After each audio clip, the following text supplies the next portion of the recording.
Just the timing did not work out for us where we could hire somebody before we started the integration. And so hiring an engineer post, that was a tough position for him because he's walking into a position that he really can't change things. He's got to learn a system that he might not have agreed how it was all put together or why the reasoning was when we put it together. That is probably the biggest thing for me is what I would change. Andy? We're still in the phase before the integrator has been landed. So, that's the phase that I think I would advise everyone to spend a lot of time with, to understand your needs and what you're going to convey to your integrator of what you need so that you ultimately have the tools to do the job. Because he can't know what you don't tell him. He can bring some ideas from other projects, or the integrator can share with you some examples of some good practices and things like that. But I think the thing that I would share is educate yourself on what's in front of you. Talk to the schools who are already, I learned so much from my counterparts in the SEC schools. And I talk to them on a regular basis and I say, what challenges did you face in your control room that you built for these linear productions? And try to answer those questions before you get to the point where you're building your system so that you can head off anything that might be a challenge. You're not going to capture everything. You're not going to be able to avoid every roadblock.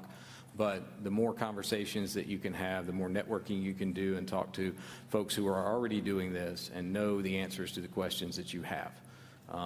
That would be my advice. Great. Rick?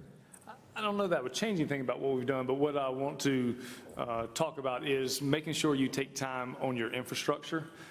Everybody's budget's different. Everybody's school is at a different stage. And the infrastructure side, the electrical, the HVAC, the fiber, the non-sexy things that people don't see, those are the most important things. Those are the crucial things that make or break your project. You can bring your athletic director in and show them, hey, I really need a switcher right here. Or, hey, this is where replays are going to go, and they're really important because they do this. But it's really hard to explain to them why you need X amount of cooling in your HVAC system or why you need extra amount of power. And those are things that people don't see. I think we did a good job with that at Clemson.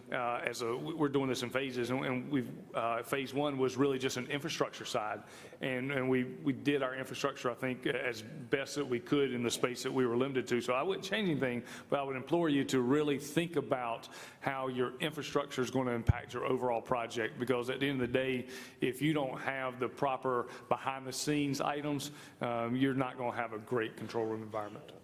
Okay, Ken. I think Andy hit on a great point of just collaboration. I think probably we have a great, our folks, people at our level in the ACC have a great relationship so that it's completely not competitive at all. We share tons of information consistently. So, if I ever have a question, I'm on the phone to one of these three guys or a variety of other people in the conference that just go, hey, how did you handle X, Y, or Z? So I would say for people to build up that network, whether it's within your conference, and we're lucky that we're all close to the same timeline, so we're making decisions that we're making decisions now that Chad made 18 months, 2 years ago. They're making better decisions. Yeah, well, we're learning from Chad's mistakes.